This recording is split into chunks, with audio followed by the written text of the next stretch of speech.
Hello guys, ఈ వీడియోలో అయితే మనం వచ్చేసి ఇప్పుడు మురుదేశ్వర్ టెంపుల్ దగ్గరికి అయితే వచ్చేసినాము. మన హోటల్ అయితే పక్కన ఉందని మీరు లాస్ట్ వీడియోలో చూసారు కదా, దానికి ఆపోజిటే అనమాట. ఇప్పుడైతే మనం ఎంట్రీ దగ్గరికి అయితే రావడం జరిగింది. మీకు లెఫ్ట్ సైడ్ అయితే మీరు చూసుకోండి, మొత్తం బోటింగ్లతో ఉందన్నమాట. కాకపోతే ఏంటి, మనని అసలు అక్కడి వరకు కూడా పంపించరు పక్కకే. బట్ ఈవెందో పోవడానికి పర్మిషన్ లేదు, అక్కడ ఎప్పటికొక పోలీస్ అయితే ఉంటాడు. సో అదేంటంటే ఓన్లీ బోటింగ్, ఓన్లీ ఫిషింగ్ చేసే వాళ్ళకి మాత్రమే పర్మిషన్ అనమాట. అది మనకైతే ఎంట్రీ లేదు. ఇప్పుడు మనం అసలు ఈ టెంపుల్ ఎక్కడుంది, అసలు ఈ టెంపుల్ యొక్క చరిత్ర ఏంటో నాకు తెలిసిన వివరాలు అయితే మీకు చెప్పడం జరుగుతుంది. ఇది వచ్చేసి మనకు కర్ణాటక రాష్ట్రంలో ఉందన్నమాట, ఉత్తర కన్నడ జిల్లా.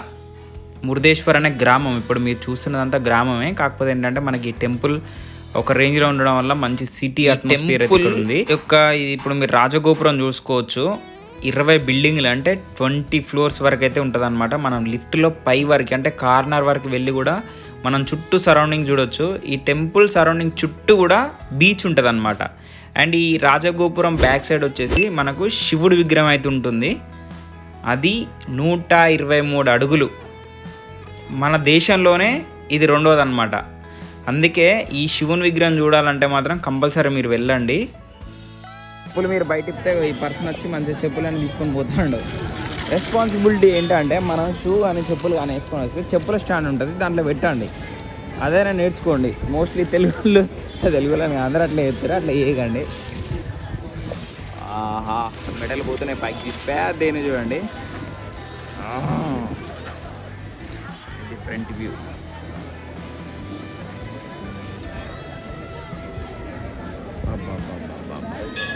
ఇంట్లో బుట్టలు వేయాలి చెప్పులే, బుట్టలలో చెప్పులు పెడుతున్నారు. సంచి లేదు, అతనైతే ఒక పేపర్ ఇస్తారు, మనకి పేపర్ తీసుకోవాలి. 10 రూపీ. సో గైస్, మీరు ఒకసారి చూసుకోవచ్చు, మొత్తం ఇది 20 అంతస్తులు అనమాట. మనం పై వరకు అంటే 18th ఫ్లోర్ వరకు అయితే పర్మిషన్ ఉంటుంది. సో అక్కడ నుంచి మనం ఒక వ్యూ చూస్తే మాత్రం అదిరిపోతుంది. ఇప్పుడు అయితే మనం లోపలికి వెళ్దాము. ఎంట్రీలో మీరు చూసుకోవచ్చు 2 పెద్ద పెద్ద ఏనుగులు లెఫ్ట్ సైడ్ రైట్ సైడ్ అయితే ఇవ్వడం జరిగింది. అండ్ దాంతోపాటుగా దానికి ఒక చిన్న గంట కూడా కట్టడం జరిగిందనమాట. చాలా పెద్దగా ఉన్నాయి. అండ్ అదేవిధంగా ఇవి చూస్తే నిజంగా ఇక్కడ ఏనుగులు ఉన్నాయేమో అన్న ఫీల్ అయితే ఇక్కడ క్రియేట్ అవుతుంది. ఆ సముద్రం అలల సౌండ్ కూడా ఇక్కడ వరకు వస్తుంది అనమాట. ఇది రైట్ సైడ్. సో మనం ఇప్పుడు లోపలికి వెళ్ళిన తర్వాత మీరు చూసుకోవచ్చు, ఎంట్రీలోనే రైట్ సైడ్ అయితే ఈ లిఫ్ట్ అనేది ఉంటుంది అనమాట. మనం ఎక్కడైతే గోపురం 18 ఫ్లోర్ వరకు మనం వెళ్ళొచ్చు అన్నాను కదా, సో అక్కడ వరకు అయితే మనం వెళ్ళొచ్చు. పెద్దవాళ్ళకైతే 20 రూపీస్ ఉంటుంది, చిన్న వాళ్ళకైతే 10 రూపాయలు ఉంటుంది అనమాట. టైమింగ్స్ వచ్చేసి పొద్దున 7 గంటల నుంచి మధ్యాహ్నం 12:45 వరకు. అండ్ అదేవిధంగా ఈవినింగ్ అయితే 3 PM నుంచి 7 PM వరకు అయితే ఉంటుందన్నమాట. ఇప్పుడు మనం లోపలికైతే అడుగు పెడుతున్నాం. చూసుకోవచ్చు, గోపురం బ్యాక్ సైడ్ రాగానే మనకైతే శివుడు అయితే కనిపిస్తుండు. అసలు దగ్గ మనం మెరిసిపోతుండనమాట. ఇప్పుడు మీరు ఆ శివుని దగ్గర ఇదైతే మొత్తం కనీలు బాధ అయితే ఉన్నాయి కదా, సో అవేంటంటే ఇప్పుడు శివుడి యొక్క కలర్ అనేది పోవడం జరిగిందనమాట. విగ్రహం కలర్ పోయింది. సో దానికి వర్క్ అయితే జరుగుతుంది కాబట్టి ఆ విధంగా మీకు కొంచెం షేడ్ కనిపిస్తుంది కదా. అవన్నీ ఏమంటారు, కర్రలు అనమాట. పెయింటర్స్ పెట్టుకున్నారు, అవన్నీ పెయింటింగ్ అయితే జరుగుతుంది ప్రజెంట్, అంటే వర్క్ అయితే జరుగుతుంది అక్కడ. సో ఇక్కడ అయితే ఫస్ట్ కవర్ చేసుకున్న తర్వాత మనం నెక్స్ట్ అయితే అక్కడికి అయితే వెళ్దాము. సో నాకు తెలిసి ఈ టెంపుల్ మీరు స్పెషల్గా చూడాలనుకుంటే మాత్రం మినిమం ఒక 1 అవర్ అయితే పెట్టుకొని రండి. జస్ట్ దర్శనం ఇట్లా అయిపోగానే అట్లా వెళ్దామంటే కుదరదు, మినిమం 1 అవర్ అయితే పడుద్ది. ఎందుకంటే ఈ టెంపుల్ యొక్క చరిత్రను కూడా మనకు చూపించే విధంగా లోపల విజువల్స్ అయితే ఉంటాయి అన్నమాట. సో అది కూడా మీరు చూసుకోవాలంటే కొంచెం టైం అయితే పడుతుంది. సో అందుకోసం 1 అవర్ అయితే పెట్టుకోండి అనమాట. దర్శనం అయిపోయిన తర్వాత మనం వచ్చి ఇక్కడ కూర్చోవచ్చు. వీళ్ళందరూ కూర్చున్నారు కదా, సో అక్కడ హ్యాపీగా కాసేపు కూర్చొని ప్రశాంతంగా ఉండొచ్చు అనమాట. అదేవిధంగా మనం లోపలికి వచ్చిన తర్వాత మనం కాళ్ళు కడుక్కోవడానికి మీరు చూసుకోవచ్చు, ఇక్కడ హ్యాపీగా కాళ్ళు కడుక్కేసుకొని పోవాలి. ఎందుకంటే మనం ఎక్కడెక్కడ తిరిగేసి వస్తాం. సో రూమ్ పక్కన తీసుకున్నా కూడా ఈవెందో టెంపుల్కి వెళ్ళేటప్పుడు కంపల్సరీ కాళ్ళు అయితే కడుక్కొని వెళ్ళడం బెటర్ అనమాట. ఇప్పుడైతే పైకి వెళ్తున్నాము. ఏంటంటే లోపల కెమెరాస్ అయితే పర్మిషన్ ఉండవు. సో మీరు చూసుకోవచ్చు, పైకి వెళ్ళిన తర్వాత కూడా లెఫ్ట్ సైడ్ కూడా మనకు బీచ్ అయితే అసలు చెప్పొద్దు, ఇంకా అసలు మామూలుగా లేదు, అసలు అదిరిపోయింది అనమాట. ఈ ఎండాకాలంలో వచ్చినా కూడా ఈ ఫీల్ ఉందంటే, ఈ ఫీల్ కేసు కొంచెం వెదర్ కనుక కూల్ ఉన్నప్పుడు, మెల్లమెల్లగా కొంచెం చినుకులు పడుతున్నప్పుడు వస్తే మాత్రం క్రేజీ అంటే క్రేజీ ఉంటుంది అసలుకి. ఇది ఒక టూరిస్ట్ ప్లేస్ అనమాట. ఓన్లీ టెంపుల్ అంటే టెంపుల్ దర్శనం అయిపోగానే పోయేటట్టు లేకుండా మనం పక్కన కూడా రూమ్ తీసుకుని హ్యాపీగా ఉండొచ్చు ఇక్కడ. దర్శనం అయితే కంప్లీట్ అయిపోయింది. లోపలైతే విజువల్స్ మనం తీసుకొని లేదు. నాగాదేవతమ్మ తల్లి, హనుమాన్ టెంపుల్, వినాయక స్వామి టెంపుల్, ఎవ్రీథింగ్ ఉన్నది. ఇదే మెయిన్ టెంపుల్. వావ్,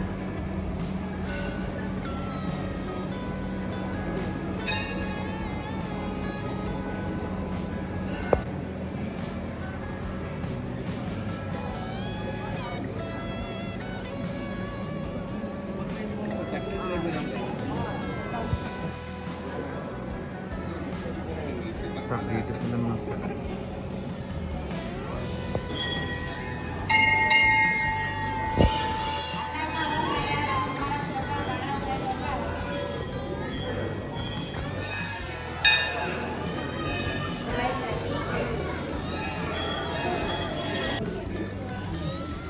టికెట్ తీసుకొని అందరం వెయిటింగ్. ఓపెన్ అవుతుంది. పైనుంచి వ్యూ మస్తు ఉంటుంది. కిందికి వస్తుంది లిఫ్ట్, మెల్లగా వస్తుంది. అమ్మాయి లిఫ్ట్ చాలా చిన్నగా ఉన్నది. పదా టికెట్లు కావాలా?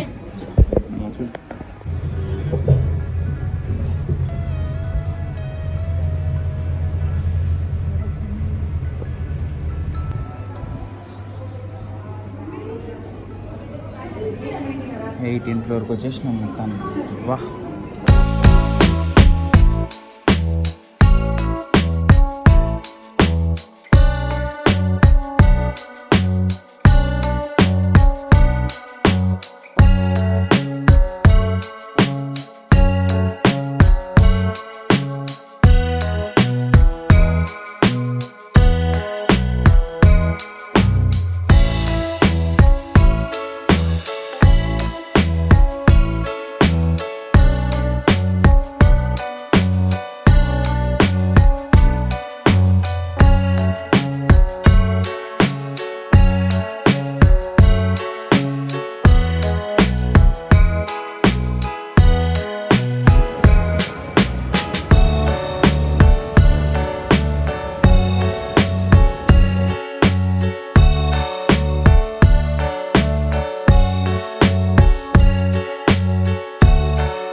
ఈవినింగ్ టైంలో మాత్రం చాలా బెస్ట్ అనమాట. అసలు ఇక్కడ నుంచి వెళ్ళాలనిపించట్లేదు నాకైతే. ఇదే మెయిన్ గోపురం, మెయిన్ టెంపుల్ మనకు కనిపించింది కదా, అదే మెయిన్ టెంపుల్. సో దాని బ్యాక్ సైడ్ అనమాట ఈ శివుడి విగ్రహం ఉంది. ఆ శివుడి విగ్రహం బ్యాక్ సైడ్ మొత్తం వచ్చేసి beach. Back side, left side, right side. సూర్యునికి బాయ్ బాయ్. ఇప్పుడు మనం వచ్చేసి అక్కడ మొత్తం కంప్లీట్ అంటే ఆ గోపురం ఏదైతే ఉందో అది దిగిన తర్వాత మళ్ళీ మనం రైట్ సైడ్ నుంచి అయితే వే ఉంటుంది. సో అక్కడికైతే మనం వెళ్తున్నాం. ఇప్పుడు శివుడి విగ్రహం దగ్గరికి అయితే వెళ్ళడం జరుగుతుంది అనమాట. నేను వెళ్ళేటప్పుడు మాత్రం ఒక మిరాకిల్ జరిగింది, మీరు కూడా ఒకసారి అయితే చూడండి. బాబా, అసలు ఏదన్నా మనం ఒక పిక్లో చూసినట్టు ఉందన్నమాట. ఏదైనా ఫోటోలో చూస్తాం కదా, సేమ్ అట్లనే ఉన్నదన్నమాట. ఇప్పుడైతే నేను పైకైతే వెళ్తున్నాము. ఇక్కడికి వెళ్ళడానికి కూడా మినిమం ఒక 20 minutes అయితే పడుతుంది అనమాట బై వాక్. ఈజీగా పడుతుంది, మనం అటు ఇటు చూసుకుంటూ వెళ్ళేలోపు 20 minutes అయితే పడుతుంది. అందుకోసమే 1 hour అయితే మీరు పక్కా పెట్టుకొని రండి ఈ టెంపుల్. ఇంకా మీరు చూడండి ఈ పిట్ట. అసలు మేము టెంపుల్ అంటే ఏదైతే శివుని విగ్రహం దగ్గరికి వెళ్తున్నామో అక్కడి వరకు కూడా స్టెప్ బై స్టెప్ అగో చూడండి. మళ్ళీ డైరెక్ట్ అది ఎగిరిపోవాలంటే పోవచ్చు, కాకపోతే ఆ మెట్ల మీద నుంచే ఒక్కొక్క మెట్టు మేము వెనకాల వస్తుంటే పిట్ట ముందు వెళ్తూ ఉందన్నమాట. మీరు చూడండి లాస్ట్ వరకు కూడా చూడండి. అసలు మాకు చాలా విచిత్రంగా అనిపించింది ఇది. సో ఇక్కడ ఆగింది కదా, నేను కెమెరా అటువైపు తిప్పేలోపు ఇంకో స్టెప్ కూడా వేస్తుంది. సో అది కూడా మీరు చూసేయండి. నేనేమో మంచి శివుడి వీడియో తీస్తున్నా, వచ్చేసినామా అని. సో అది మాత్రం చూడండి, అది కూడా వచ్చేసింది అనమాట పై వరకు. నాకైతే మంచిగా అనిపించింది అనమాట. ఆ వెదర్కి, ఆ సముద్రం అలలకి, ఆ పిట్ట మమ్మల్ని దగ్గర నుంచి తీసుకొని పోతున్నట్టు అనిపించింది. అంటే నేను అట్లా ఫీల్ అయినా. మేబీ ఎవరైనా చూసిరో లేదో నాకు తెలియదు, కానీ నేనైతే ఫస్ట్ టైం చూసిన నా జీవితంలో ఒక పిట్ట స్టెప్ బై స్టెప్ శివుడి దగ్గరికి మమ్మల్ని తీసుకొని వెళ్ళిందని ఫీల్ అయినా నేనైతే. మంచిగా అనిపించింది. అండ్ ఇప్పుడు మనం పై వరకు వచ్చినాం అనమాట. ఇక్కడ ఏంటంటే ఆత్మలింగం గురించి ఒక చరిత్ర ఉంటుంది. సో అది వచ్చేసి మీకు నెక్స్ట్ వీడియోలో అయితే నేను చెప్పడం జరుగుతుంది. రావణాసురుడి వలన ఇప్పుడు ఈ టెంపుల్ అయితే ఉన్నది. సో దాని గురించి ఒక చరిత్ర ఉందన్నమాట. దాని గురించి మనం నెక్స్ట్ వీడియోలో అయితే తెలుసుకుందాము. ఏంటంటే వీడియో లెంతీగా ఉంటే ప్రాబ్లం అవుతుంది. సో నాది కొత్త ఛానల్, మీరందరూ సపోర్ట్ చేస్తేనే నా ఛానల్ అనేది కొంచెం అందరికీ రీచ్ అవుతుంది. Please subscribe. అందరూ చూసిన వాళ్ళందరూ సబ్స్క్రైబ్ అయితే చేసుకోండి. ఒక చిన్న కామెంట్ చేయండి, షేర్ చేయండి, లైక్ చేయండి. మీరు ఒక కామెంట్ చేయడం వల్ల వీడియో అనేది ఇంకో కొంతమందికి అయితే రీచ్ అవుతుంది. ఆల్మోస్ట్ ఇప్పుడు టైం వచ్చేసి 6:45 అయితే అవుతుంది. టెంపుల్ కూడా క్లోజ్ చేశారంట. ఇప్పుడు మీరు చూసుకోవచ్చు, టెంపుల్ క్లోజ్ చేసేటప్పుడు వాళ్ళు లాస్ట్లో ఏం చేస్తారో మీరు చూడండి. అసలు అది ఇంకా క్రేజీ అసలు.